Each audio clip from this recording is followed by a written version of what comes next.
전국 체전에서 동메달을 땄어요. 근데 자기도 성에 안 차고 저도 성에 안 찬 거죠. 그래서 전화를 하면서 당신 구력이 얼만데 그러느냐고 그랬더니 그분이 어떤 분인지 알죠? 말하는 표정도 대충 짐작이 될 거예요. 목사님 어렵습니다. 이게 스트레스가 보통이 아닙니다. 잘 안 되네요. 그러더라고요. 사실은 그렇습니다. 이 손톱 하나에도 신경이 쓰이고요. 이게 약간만 힘을 주고 덜 주고 따라서 이게 달라지고요. 이 손가락을 이렇게 금으시는데 이게 조금 더 나가도 안 되고 못 들어가도 안 되고요. 레인이 기름을 좀 많이 먹어도 안 되고 덜 먹어도 안 되고 이게 보통 스트레스가 되는 게 아닙니다. 그래서 볼링하러 가는 목적이 뭐냐면 스트레스를 풀러 갔다가 스트레스 받아가 와요. 스트레스 풀러 갔다가 받으러 오죠. 우리 인생은 그런 것 같습니다. 늘상 행복하고 햇빛이 쨍쨍 내릴 쬐면 얼마나 좋겠습니까? 그런데 스트레스가 없는 삶을 살아가기를 원하는데 우리는 날마다 무너지고 자빠지고 깨어지고 스트레스의 연속이라고 해도 과언이 아닐 것입니다. 스트레스. 오늘 2절 한번 보시겠습니다. 다 같이 읽습니다. 내 형제들아 너희가 여러 가지 시험을 당하거든 오히려 기쁘게 여기라.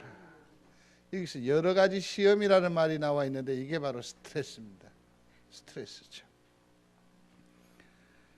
여러 가지라고 했으니까 굳이 시험이라고 하는 것은 여러 가지 색깔을 폼을 변장을 하고 있다라는 것이죠. 그러니까 여기서 말하는 시험은 모든 환난일 수 있습니다. 시련일 수 있습니다. 넘어지는 것일 수 있습니다. 자빠지는 것도 포함됩니다. 깨우칩니다. 간혹 배신을 당하기도 합니다. 원치 않은 굴욕을 당하기도 하고 전혀 원치 않는 그런 어떤 병마 때문에 어려움을 당하기도 합니다. 힘을 잃어버리기도 합니다. 실패와 좌절에 우리가 경험을 가지게 됩니다. 이 모든 것들을 다 시험이라고 할 수 있습니다. 여러 가지 색깔의 시험이라고 해요. 근데 이 시험은 사람이 다 경험하는 사람은 시험은 사람마다 다 다르다라는 것 아닙니까? 근데 중요한 것이 있습니다. 이 시험은 없을 수가 없다라는 것이고 모든 사람에게 다 있다. 다 있다라는 것입니다. 시험이 없는 인생은 아무도 없습니다. 너희가 여러 가지 시험을 당하거든 만나거든 경험하게 되거든. 근데 여기서 말하는 이 성경에는 영어 성경에 보면 떨어진다라는 표현을 덧붙여 놨어요. 그러니까 너희가 여러 가지 시험을 당하거든 여러 가지 시험을 만나거든 이 말의 진정한 의미는 너희가 시험으로 떨어지거든 시험에 떨어지거든 이런 얘기예요. 시험에 빠져든다라는 얘기입니다. 갑작스럽게 떨어지거든 이런 얘기입니다. 근데 여기를 자세히 봐야 돼요. 만일이라는 말을 쓰지 않았다라는 것이죠. 그러니까 이 시험이라는 것은 뭐 어쩌다가 보면 그렇게 뭐 어려움을 당하게 되면이라는 것이 아니라 모두가 다 어려움을 경험하는 인생 여정이라는 것을 우리에게 가르쳐 줍니다. 그러므로 그 시험을 만날 때라고 말하고 있으니까 모든 인생은 다 시험을 당하게 됩니다. 어느 특별히 유별난 사람만이 당하는 시험이 아니라는 얘기입니다.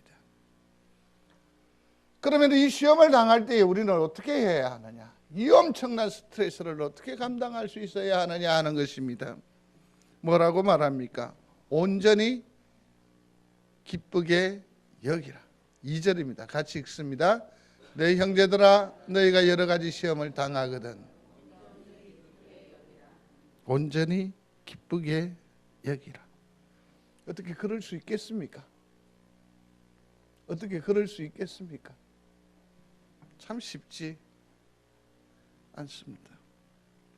시험은 아프고 고통스러운 것인데 그것을 당하면서 어떻게 기뻐할 수가 있다는 말입니까? 인간적으로는 도무지 그럴 수 없는 일인데 성경은 요구하지요. 온전히 기쁘게 여기라. 무엇을? 시험을, 무엇을? 시련을, 무엇을? 나의 깨어심을, 내 엄청난 스트레스를 오히려 기뻐하라. 말도 안 되는 얘기 아닌가요? 갈라디아서 5장 22절에 보면 성령의 그 열매가 나와요. 그 중에서 가장 첫 번째로 다루는 것이 뭐냐면 사랑이죠. 두 번째 항목이 뭐냐면 희락입니다. 소리합시다. 희락. 이 희락의 껍질을 깨고 안에 보면 그것이 진정한 의미가 있는데 그게 바로 기쁨이라는 겁니다. 소리합니다. 기쁨. 기쁨은 성령의 열매라니까요. 내가 억지로 웃는다고 해서 되는 일이 아니지요. 여러분 염소 웃음이나 소 웃음을 보신 적이 있는지요? 보신 기억 없으세요? 기분이 좋으면 웃기는 웃어요. 죄송합니다. 이건 저 남해 계신 어른이 아주 그냥 봤다는 듯이 얘기하는데 또 다른 사람 또 표시 안 하겠습니다. 다른 사람 남해 얼마나 좋아요, 그죠? 하동. 다른 사람 우리 보고 촌 사람이라 하더라고. 뭐 그건 어쩔 수 없지만 입술이 이렇게 휙 디브디 이렇게 웃어요. 이렇게 웃어요. 이렇게 내면서 이렇게 웃어요.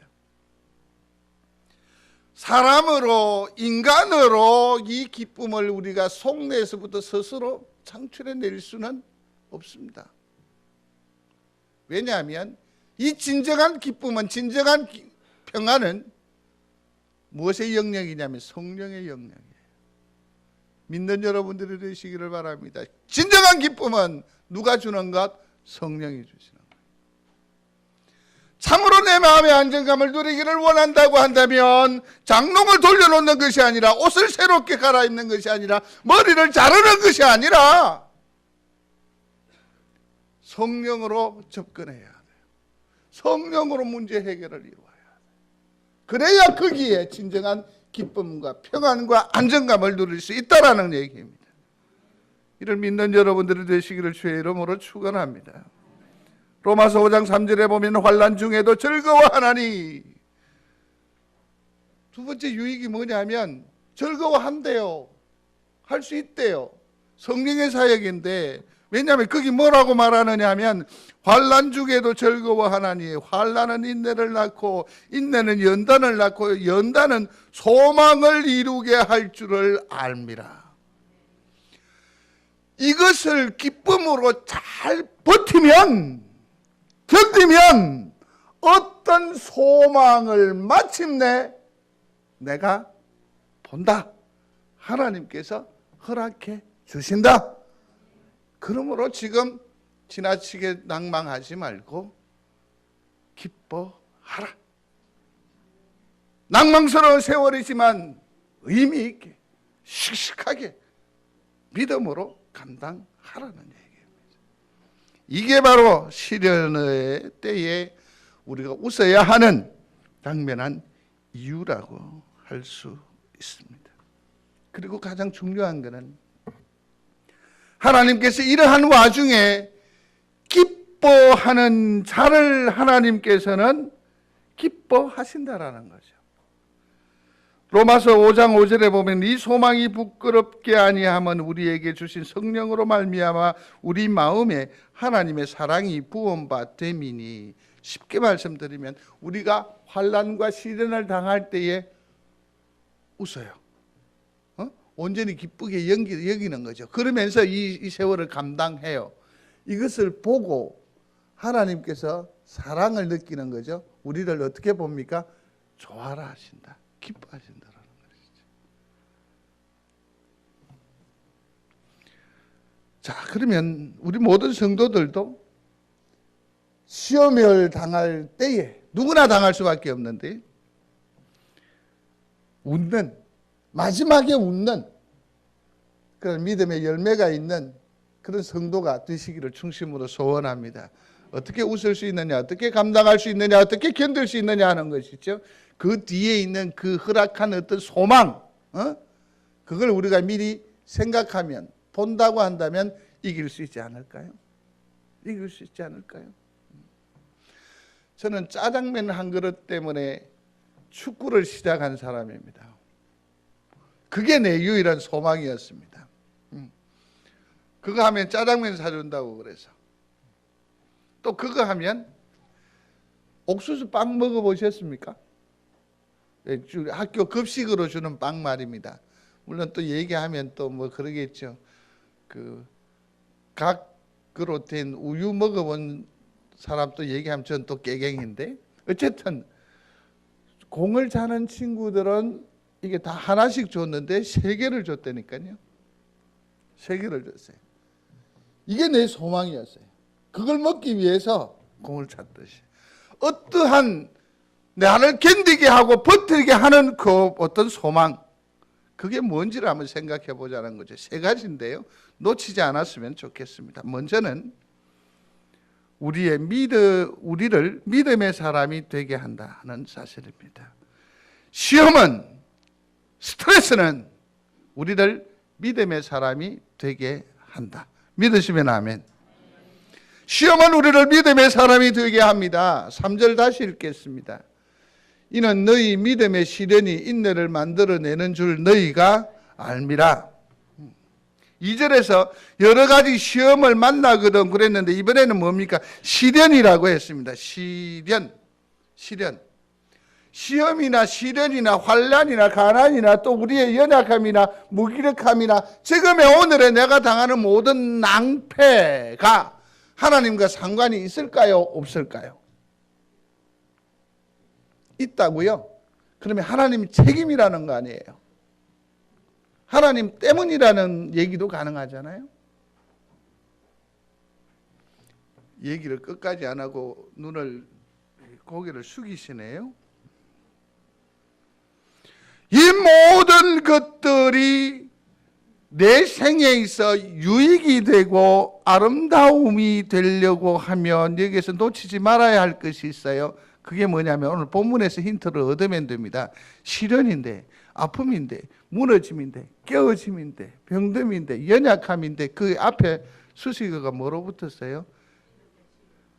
그러면 이것은 하나님께서 나에게 어떤 유익을 가지고 어떤 목적을 가지고 내게 주신 아픔이다. 믿는 여러분들이 되시기를 바랍니다. 그래서 여기 시련, 이거는 또 다른 얼굴이에요. 근데 그것이 뭡니까? 믿음, 곧 하나님께서 우리에게 주시는 거예요. 그럼 거기에는 무슨 유익이 있느냐? 믿음의 유익이 있다라는 것이죠. 이 시련을 통해서 우리에게 무엇을 요구하는 겁니까? 무엇 하시려고? 믿음을 강하게 하시려고, 믿음을 더하시려고.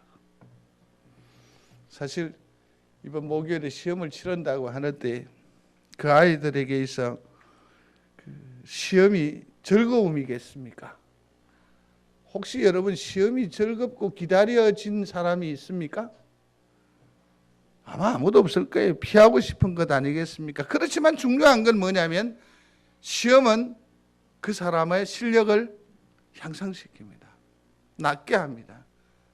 자신감을 가지게 하는 것이고 담대하게 하는 것이요. 굉장한 매력이 있습니다. 왜 아이들 키우면 많이 아프고 나면 어른들이 뭐라고 말씀하십니까? 큰다고 그러잖아요. 이게 그 매력이거든요. 비가 오면 이제 제법 가을이 아니 겨울이 성큼 다가온다라는 거죠. 시험 뒤에는 반드시 성장이 있고 발전이 있고 향상이 있다라는 것이죠. 이 시험은 믿음의 시험이라고 한다면 이 시험 끝자락에는 반드시 뭐가 있다? 믿음의 성장, 성숙이 있다라는 것 아닙니까? 믿음의 성장. 오늘 1절에 보면 뭐라고 되어 있느냐면 하나님과 주 예수 그리스도의 종 야고보는 흩어져 있는 12지파에게 문안하노라 그랬는데, 여기 보면 환난과 시련 때문에 이 백성들이 흩어진 것이 아니라 초대교인들은 아예 생각부터가 달랐다는 것이죠. 환난과 시련을 위해서 자기들이 뭐 했다? 흩어졌다고 말하는 거예요. 때문에 흩어졌다라는 것이 아니라 그것을 위해서 흩어졌다는 거죠. 이 개념은 정말 다르죠. 와라 이런 거죠. 와! 내가 예수의 이름으로 감당하겠다. 이것과 다르죠? 성도 여러분, 믿음으로 우리가 배양이 되어지고 강한 믿음의 소유자이면 환난과 시련 앞에 어떻게 반응한다고요? 아이고, 내가 무슨 전생에 내가 뭘 어떻게, 에이고가 아니라 어떻게 한다고요? 와라! 초대교회는 시련에 대한 자세가 벌써 달랐다라는 것을 여기서 확인해 볼 수 있습니다. 그렇습니다, 성도 여러분. 이 시련은 나에게 믿음을 더하려고 하시는 하나님의 계획이고 섭리이고 배려라는 사실을 기억하시면서 이 시험을 잘 버티어 이기는, 그래서 하나님 앞에 더욱더 큰 믿음의 진보를 내어 보이는 강한 믿음의 소유자가 되는 그런 유익을 우리 성도들이 누려 사시게 되기를 중심으로 소원합니다. 이게 중요하죠. 와라. 그래서 저는 이 찬송 참 좋아합니다. 주 믿는 사람 일어나 다 힘을 합하여 믿음이 이기네, 믿음이 이기네, 주 예수를 믿음이 온 세상 이기네. 믿음으로 이기는 거죠. 시험의 양이 아무리 크고 다양하고 형형색색으로 내가 잘 구별할 수 없는 것이 밀려온다 할지라도 하나님께서 나를 선하게 인도하여 주시고 하나님은 영원히 내 편이 되어주시고 나의 능력이 되어주실 줄로 믿습니다. 와라! 그러므로 이기는, 그래서 더 나은 진보인 믿음이 더욱더 성숙되어지는 그런 성도가 다 되시기를 중심으로 소원합니다. 두 번째로는 우리를 인내의 사람이 되게 합니다. 하나님께서 아브라함에게 뭐라고 말씀을 하시느냐 하면 내가 네게 복을 주고 복을 준다. 아니, 그 앞에 반드시 복을 주고 복을 준다라고 했어요. 히브리서에 보면. 그런데 아브라함이 그 복을 어떻게 이루었다라고? 오래 참아 이루었느니라, 이렇게 말합니다. 복을 내게 더하여 주시는 선은 약속이 있었는데 이 약속과 지금 복을 누리는 데 있어서는 공간이 있어요. 갭이 있죠? 이게 뭡니까? 시간이라는 거예요. 세월이라는 거예요. 이것을 어떻게 아브라함이 극복했다고? 참았다고, 인내했다고. 그래서 복을 누렸다라고 말합니다.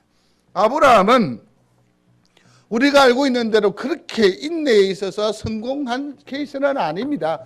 왜? 중간에 실수한 모습을 보여줬지요. 오늘 본문에서도 뭐랍니까? 인내를 온전히 이루라라고 말했음에도 불구하고 그는 한번 생각해 보십시오. 복을 준다. 근원이 된다. 복의 근원이 된다. 너의 이름이 아주 유명하게 될 것이라고. 너는 복의 근원이 될 것이라고. 천하 만민이 너를 복되라고 할 것이라고. 근데 놀랍죠. 성경은 이 모든 복락이 딱 두 가지 방법으로 나와요. 하나는 뭐냐면 땅이에요, 땅. 또 다른 하나는 뭐냐면 자손이에요. 아브라함의 경우는 지금 자손이에요. 내 새끼가 잘 되면 내 이름이 어찌 된다? 위대해진다는 거죠. 이게 성경이 가지는 일반적인 패턴이에요. 자가 네 집 아들고 이렇게 되는 거죠. 네 집 아들고. 그 다음에 또 그가 잘 되는 것은 두고 뭐라고 말합니까? 자가 누가 할아버지를, 아버지를, 자는 뭐 본 게 있어. 이렇게 말한다는 것이죠. 그래서 들성씹은 떡잎은 그렇게 다른 거였어. 모든 복락, 아브라함의 복락은 누구에게로? 땅 내지는 자손으로 표현돼요. 근데 아무도 없잖아요. 아무도 없잖아요. 그가 행할 수 있는 방법이 무엇이죠? 나올 때에 누구를 달고 나오죠? 롯을 달고 나와요. 롯, 조카. 언제부터 아브라함이 데리고 살았는지 모르겠지만 데리고 나오는 거예요. 그러니까 이 롯은 죄송한 표현인데 도시락이에요. 롯은 뭐라고요? 보험이에요. 보험. 자기의 후대를 누가 대신할 수 있어? 롯. 근데 얘가 좀 더 크니까 말을 안 들어. 그러니까 어떻게 하죠? 다메섹 사람 엘리에셀이라는 사람을 자기의 양자로 삼아요. 그러시더라고요. 이번에 두 번째 보험은 누굽니까? 다메섹 사람 엘리에셀이에요. 약속하신 그 복락이 바로 목전에 있는 것 같지만 그렇지 않아요. 상당히 멀리 있어요. 근데 이 세월을 아브라함이 감당을 하면서 엘리에셀을 넘어서 이제는 누구까지 가느냐면 하갈을 통해서 이스마엘을 얻잖아요. 하갈을 통해서 이스마엘을 얻죠. 결국 기다리지 못해서 인내하지 못함으로 말미암은 결과가 오늘날까지 얼마나 큰 아픔이 되고 문제가 됩니까? 참지 못한 거죠. 그렇습니다. 엘리에셀, 이스마엘 여기까지 약속하심과 축복의 현장에는 반드시 필요한 것이 있어요. 그게 뭐라고요? 인내예요. 인내. 이 인내의 내공을, 이 인내의 가능성을, 힘을, 에너지를 무엇이 주느냐 하면 시련이 우리에게 준다. 지금 내게 주어진 이 시련의 과정을 잘 지나는 것이 훈련되어지고 그것이 내 몸에 외람된 표현인데 내공이 되어지고 능력이 되고 면역이 되면 뭐라고요? 나중에 나는 기어코 축복의 자리로 나아갈 수 있는 힘과 능력이 된다라는 얘기죠. 지금의 이 시련은 뭡니까? 백신이에요. 백신. 요즘 감기 때문에 보건소에 가셔서 그 접종 다 하셨습니까? 다 하셨습니까? 해야 된다고 그러더라고요. 근데 그 백신이라는 것이 그렇지 않습니까? 그 비스무리한 조금 약한 그런 바이러스를 미리 내게 넣어서 아주 약하게 감기를 하게 하는 거죠. 오한이 들게 하지요. 그러면서 뭐가 됩니까? 내 안에 항체가 생기는 거죠. 그래서 더 큰 놈이 와도 당황하지 않고 싸워서 이기는 거 아니에요? 이게 바로 백신 아니에요? 시련이라는 것은, 스트레스라는 것은 나에게 인내와 또 더 큰 하나님께서 내게 주신 그 소망을 마침내 누리게 하는 백신, 항체라고 할 수 있어요. 백신이라고 할 수 있어요. 견디는 거죠. 사랑하는 성도 여러분, 시련을, 시험을 잘 버티는 우리 귀한 성도들이 다 되시기를 충심으로 소원합니다. 거기에서 뭐가 옵니까? 우리는 더 큰 하나님의 복락을 누려받을 수 있는 힘, 인내의 능력을 갖게 되기 때문입니다. 히브리 미나집에 이런 얘기가 나옵니다. 어느 날 아브라함이 장막 근처에 이렇게 소일을 하고 있는데 지나가는 사람이 있습니다. 80이 훨씬 넘어 보이는 노친네가 옵니다. 눈곱이 끼어 있고 좀 불편해 보이기도 합니다. 그러나 일일이 다 씻고 이제 만난 음식을 대접을 했습니다. 그런데 갑자기 아브라함이 화가 났다는 것 아닙니까? 왜냐하면 이 영감님이 식탁 앞에 앉아서 기도를 안 해. 기도를 안 해. 그러고는 밥을 좀 예스럽게 먹으면 좋겠는데 아주 게을스럽게 먹어요. 그래서 아브라함이 지적을 합니다. 영감님, 감사하지 않습니까? 감사하지 않습니까? 그러니 당연히 하나님께 기도도 하고 그리 좀 드시지요. 무슨 기도? 나의 신은 음식밖에 없소. 그러면 계속 먹는 거예요. 그래서 이 아브라함이 화가 난 거죠. 당신은 도대체 사랑을 입을, 내게 섬김을 받을 가치가 없는 사람이요. 그러면서 밥그릇을 뺏고 그냥 쫓아버려 버렸어요. 간밤에 하나님이 나타나셔서 아브라함에게 말합니다. 아브라함아, 아브라함아, 어제 저녁에 그 일이 무슨 일이냐? 그래 아브라함이 말하는 거죠. 아, 하나님도 보셨구만요. 하나님도 아시지 않습니까? 세상에 그렇게 잘했는데 고맙단 말 한마디도 없고 하나님 앞에 기도하지도 않고 그렇게 막 허겁지겁. 너무 속상했습니다. 하나님 앞에 영광을 올리지도 않고 말이에요. 그래서 마땅히 제가 쫓아냈다. 하나님께서 아브라함에게 말씀하시되 아브라함아, 나는 말이다, 그 노인을 80년이나 참았대. 소리하십시오. 80년이나 참을 수 없더냐. 그렇죠?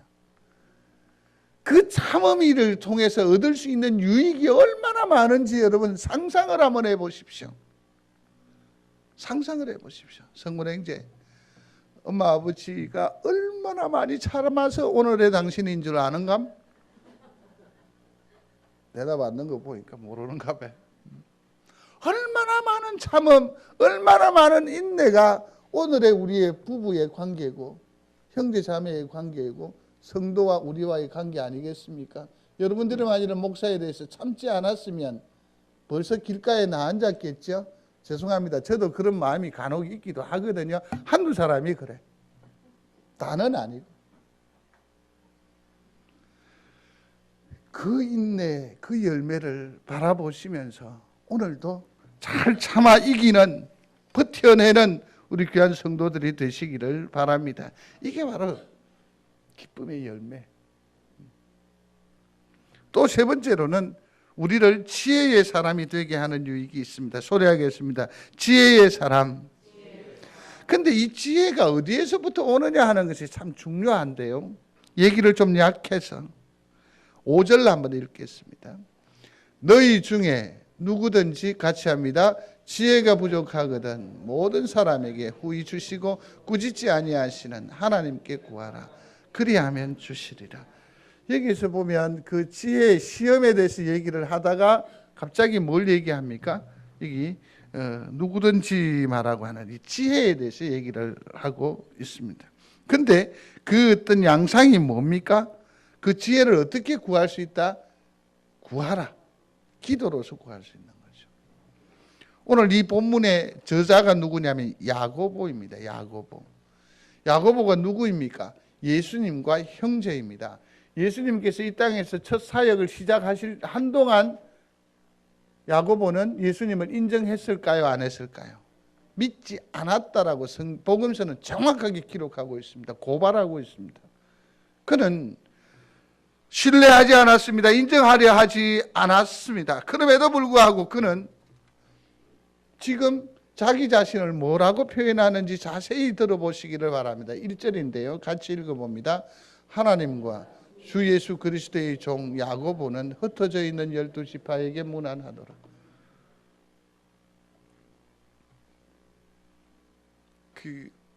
들으셨죠? 아들의 전도를 받고 교회에 왔습니다. 기쁨이 있습니다. 기도를 하는 거죠. 기도를 좀 해야겠는데 어떻게 해야 합니까? 아들에게서 이제 본을 받는 거죠. 우리가 처음에 양식을 배울 때 잘하는 사람 따라가면 되잖아요. 그죠? 그렇듯이 기도도 그렇게 하는 거죠. 아들이 이제 그런 교훈적인 의미로 아버지 듣도록 기도합니다. 아버지 하나님, 은혜를 주셔서 감사합니다. 배우는 거죠. 그래서 이제 그분이 기도하죠. 형님 하나님, 쥐가 아버지면 내가 자기 아버지니까 어떻게 됩니까? 하나님이 뭐가 됩니까? 틀린 말 아니잖아요. 형님 하나님. 그래서 그 자리가 빵 터졌다고 그러더라고요. 빵 터졌다고. 형님 하나님. 형님 하나님. 만일에 예수 그리스도가 나의 친족이요 나의 형이라고 한다면 우리는 가면 당연히 말을 어떻게 하겠습니까? 내가요 예수님 우리 혀입니다. 아니면 내가 얼마나 뻑이겠어요. 그러나 그는 뭐라고 말합니까? 그리스도의 종이라고 해요. 어떻게 이런 경지에까지 이를 수 있느냐 하는 것이 문제인데요. 어떻게 이럴 수 있죠? 야고보를 향한 교회사가 그에게 별명을 주었는데 그 별명이 뭔지 혹시 아십니까? 야고보의 별명이 뭔지 아세요? 소리하십시오. 낙타무릎. 그 별명이 낙타무릎이라고요. 그런 기도의 사람이에요. 저는 이 지혜가 어디에서 나온다고 생각하느냐 하면 기도에서 나온다고 생각해요. 지혜는 어디에서부터 나온다? 기도에서부터 나온다라는 것이죠. 기도에서부터 나오는 거죠. 자, 보십시오. 그렇다고 한다면 이 기도는 어디에서부터 나오느냐 하는 것도 또 중요해요. 어려움을 당하면, 환난을 당하면 여러분들은 가장 무엇을 먼저 시도하십니까? 하나님 앞에 기도합니까? 기도하시면 하면 당연히 하나님의 도움을 구하는 거죠. 근데 기도하는 분이 그리 많지는 않습니다. 제가 듣기로는 네, 기도했다라고 말하고 지금도 기도했다라고 말하는데 그 해결의 방도는 전혀 기도한 내용이 아니더라고요. 그래서 썩 많이 기도하는 것 같지는 않아요. 기도를 가능하게, 기도가 지혜를 부르는데 지혜를 부르는 것이 기도이고 기도를 부르는 것은 뭐죠? 저는 이렇게 생각해요. 뭐라고요? 시련, 시험, 환난, 스트레스가 기도를 불러요. 맞죠? 그래서 시험은 우리로 하여금 기도하게 하고 마침내 뭐하게 합니까? 지혜롭게 하는 거죠. 시험은 기도하게 하고 우리를 뭐하게 한다? 지혜롭게 하는 거예요. 지혜롭게. 말씀을 맺겠습니다. 하나님 앞에 제물로 드리는 일 가운데에 이렇게 깨어서 의개는 작업이 있습니다. 죄송합니다. 의개는 것이 있습니다. 우리가 커피도 마찬가지죠. 드립하기 전에 이렇게 이거 가는 걸 뭐라고 합니까, 김 집사님? 드라인 거, 그라인드. 그냥 그라인드 한다 이렇게 합니까? 왜 의개죠? 좋은 향을 위해서죠. 향을 위해서. 근데 이 향이라는 것은 어떻게 발하여지느냐 하면 깨우짐을 통해서 그 향이 드러나게 되고 진가를 보게 되는 겁니다. 깨우짐. 어느 시인이 이런 얘기합니다. 해밀턴이라는 분인데 이렇게 말합니다. 나는 쾌락과 함께 심리길을 걸었다네. 그녀는 쾌락을, 그녀는 계속 떠들어대며 말했다네. 그러나 그녀가 떠나간 다음에 나는 아무것도 배우지 못했네. 나는 슬픔과 함께 또 심리를 걸었다네. 그녀는 아무 말도 하지 않았다네. 그러나 그녀가 떠났을 때 나는 많은 것을 배웠다네. 시험, 싫은 것일 수 있습니다. 그러나 이것이 우리에게 엄청나게 많은 유익을 가져다 줍니다. 첫 번째 유익이 뭐라고요? 믿음. 두 번째는 인내. 세 번째는 지혜라고요. 그러니까 성도 여러분, 깨어지고 무너지는 것 두려워하지 마십시오. 이것은 하나님께서 우리에게 이처럼 믿음과 인내의 능력과 또 지혜를 더하여 주시기 위한 하나님의 배려라는 것을 한시도 잊지 마시고 이 깨어짐을 오히려 감사하고 잘 감당하는 성도가 되시기를 중심으로 소원합니다. 이게 돼요. 성도 여러분, 시험은, 환난은, 우리의 연약함은 하나님이 내게 주신 기회요, 찬스요. 축복의 기회라는 것을 기억하시면서 오늘도 잘 이기심으로 믿음의 사람 되시고 인내의 사람 되시고 지혜의 사람이 되셔서 오늘의 이 삶의 자락을 기쁨으로 변화시킬 뿐만 아니라 하나님 앞에 기쁨이 되는 놀라운 믿음의 진보를 이루어내는 우리 귀한 성도들이 다 되시기를 주의 이름으로 축원합니다. 기도합니다. 고마우신 아버지 하나님, 우리의 삶의 자락에 여러 가지 형형색색의 시험을 당하게 되더라도 두려워하거나 일로 말미암아 지나치게 괴로워하고 좌절할 것이 아니라 이는 하나님께서 나에게 믿음을 더하시려고, 나로 인내의 능력을 더하시려고, 나에게 지혜를 더하시려고 하시는 하나님의 거룩한 손길이요 또 기회인 줄 알아서 하나님을 의지함으로 잘 이겨내는, 그래서 하나님의 기쁨이 되는 우리 믿음의 식구들 다 되도록 축복하여 주시옵소서. 예수님 이름으로 기도드리옵나이다. 아멘.